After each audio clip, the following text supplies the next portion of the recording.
Hello guys, welcome back to my channel. আজকে অনেক দিন না, অনেক মাস পরে আবার তোমাদের সামনে আসলাম।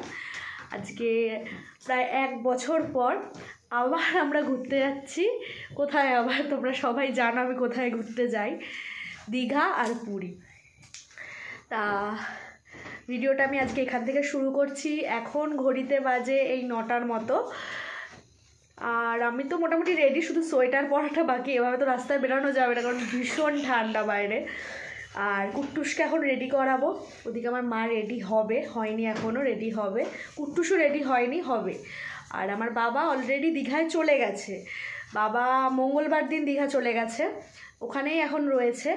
আর আমরা আজকে রওনা দিচ্ছি, বাসে করে যাব। কালকে ভোরবেলা আমরা দীঘা পৌঁছে যাব। কালকে সারাটা দিন আমরা দীঘায় কাটাবো।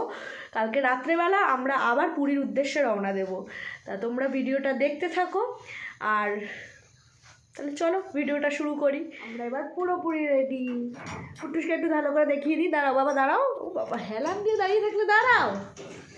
এই যে কুট্টুস একদম পুরো রেডি, টুপি, হ্যান্ড গ্লাভস, মোজা, সোয়েটার, প্যান্ট সব কিছু পরে।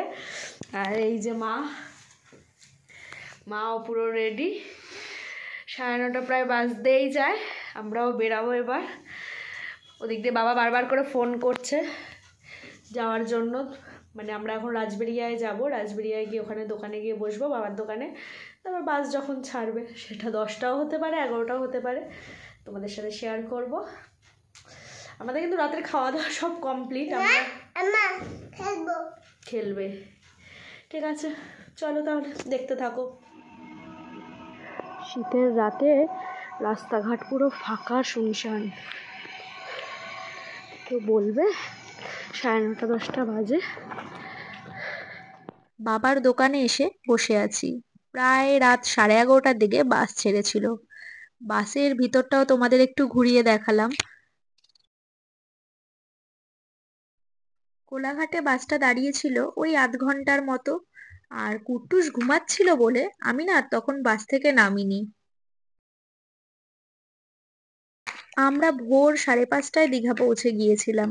আমার বাবা গত কয়দিন ধরে এই রুমটাতেই ছিল, তাই ঘরটা একটু মেসি হয়ে আছে ঠিকই, প্লিজ তোমরা একটু ইগনোর করো।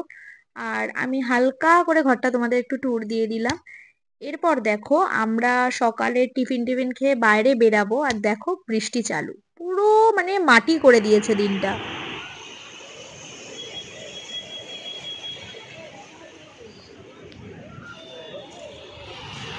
ভিডিওতে হয়তো বোঝা যাচ্ছে না, কিন্তু মোটামুটি ভালোই বৃষ্টি হচ্ছিল, যেই কারণে দেখো চারিদিকটায় কিন্তু সেরকম লোকজনও নেই। দীঘার ওই একটা দিন পুরো বেকার হয়ে গিয়েছিল। চলো এবার কি যে গেছে সেই দিনটা।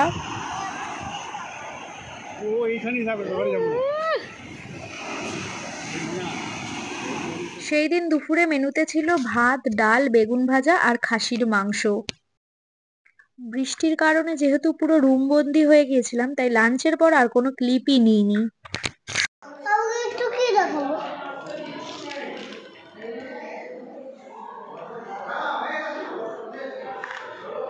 এগুলো সকালবেলা ধ্বংস করা হয়ে গেছে আমার কুট্টুসের।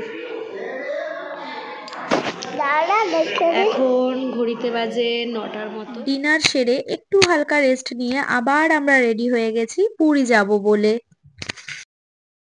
বাসে ওঠার পরেই কুট্টুস দেখো একদম বালিশ আর বিছানার চাদর নিয়ে টান টান হয়ে শুয়ে পড়েছে ঘুমাবে বলে। কুট্টুস ছোট দিয়ে ঘুরতে ঘুরতে এতটাই অভ্যস্ত হয়ে গেছে যে বাস, ট্রেন, রাস্তাঘাটে কোথাও কোনো রকম বিরক্ত করে না। ভোর 4:30টার সময় নন্দনকানন পৌঁছে ব্রাশ করে সবাই একটু ফ্রেশ হয়ে নিয়ে কুট্টুসকে ছাতু খাইয়ে দিয়েছিলাম। তারপর আমরা সবাই মিলে পাউরুটি, কলা, ডিম সিদ্ধ আর কমলা লেবু দিয়ে ব্রেকফাস্টটা সেরে ফেলেছিলাম। চিড়িয়াখানায় এবার আর আমরা কেউ যাইনি। আসলে এতবার গেছি যে সত্যি আর ভালো লাগে না। তাও যদি কুট্টুস একটু বুঝতো তাও সেটা আলাদা ব্যাপার, কিন্তু ও যেহেতু এখনো সেরকম কিছুই বোঝে না, তাই আর কোথাও না গিয়ে আমরা রওনা দিলাম খণ্ডগিরি আর উদয়গিরির দিকে। কুট্টুস তখনও ঘুমাচ্ছিল বলে ওকে আর ডিস্টার্ব করিনি, তাই আমি ওকে নিয়ে বাসেই বসেছিলাম। উদয়গিরি, খণ্ডগিরি হয়ে আমরা পৌঁছে গিয়েছিলাম পুরীর বাস পার্কিং এর জায়গায় ওই 3:40 নাগাদ। সবার সব লাগেজ নামানো হচ্ছিল তখন। ওখান থেকে আবার আমরা ট্রেকারে করে চলে এসেছি পুরীর রিল্যাক্স ইন হোটেলে। এবার এই হোটেলটার রুম ট্যুর তোমাদের একটু হালকা করে করিয়ে দিই। দেখতেই পাচ্ছ ঘরগুলো বেশ বড়সড়ই রয়েছে, আর বাথরুমটা তো দেখলেই। আর এই দরজা থেকে বেরিয়েই একটা ব্যালকনি আছে বিশাল বড়, ওটাও তোমাদের দেখিয়ে দিচ্ছি চলো। এই যে এই ব্যালকনিটার কথাই বলছিলাম। রুমে এসে একটু ফ্রেশ হয়ে চা বিস্কুট খেয়ে আমরা সবাই মিলে রওনা দিলাম পুরীর সমুদ্র দেখতে যাব বলে। তাহলে চলো তোমরাও আমার সাথে চলো পুরীর সমুদ্র দেখবে বলে। জানি না মা।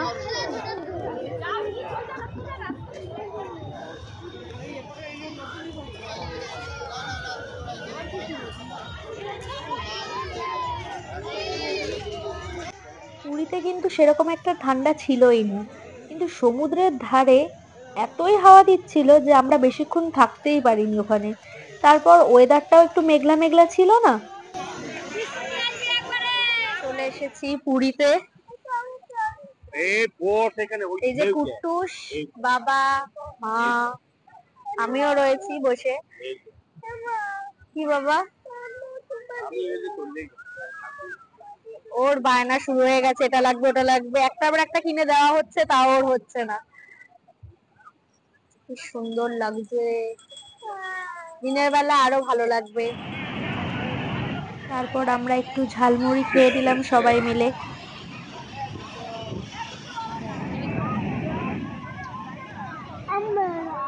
সমুদ্রের পাড়ে আমরা ওই 1 ঘন্টার মতন বসে তারপর হোটেলের দিকে রওনা দিয়েছিলাম। কিন্তু কিছুটা যাওয়ার পরে আমরা চা খাবো বলে একটা জায়গায় বসেছিলাম, আর দেখো এখানে কত বাদর।